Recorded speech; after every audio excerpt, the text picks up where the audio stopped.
नबी अलैहिस्सलाम ने भी इससे मना किया, फरमाया इन्नल्लाह कारिहा लकुम सलासन, बेशक रब तुम्हारे लिए 3 चीजों को नापसंद करता है, कीलुन व कालुन, ये कीलो काल जो है, ये जो फजूल की बहस है, ये जो ऐसे ही मौजूआत छेड़ के बैठ जाना।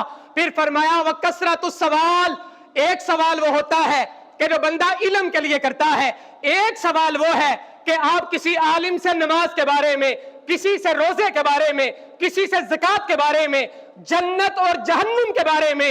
लेकिन आज हम देखते हैं कि सवाल इसलिए किया जाता है कि सामने वाले को लाजवाब किया जाए। सवाल किया जाता है, बताओ भी मूसा अलैहिस्सलाम की नानी का नाम क्या था? मैं कहता हूं बता कि मूसा अलैहिस्सलाम की नानी का नाम जानना ये तुम्हारे लिए कहां से फर्ज हो गया है? क़यामत वाले दिन तुमसे ये नहीं पूछा जाएगा कि बताओ मूसा अलैहिस्सलाम की नानी का नाम क्या था। पूछा तुमसे ये जाएगा कि माल कहां से कमाया था, कहां पे खर्च किया था, हलाल था या हराम था, और नमाजें तुम्हारे ऊपर फर्ज थी, बताओ कितनी अदायगी करके आए हो, और ज़कात फर्ज थी, कितनी अदा करके आए हो।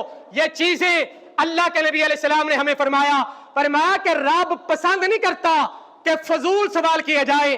फरमाया तीसरी चीज ये है इदातुल माल, अपने माल को जाया कर देना।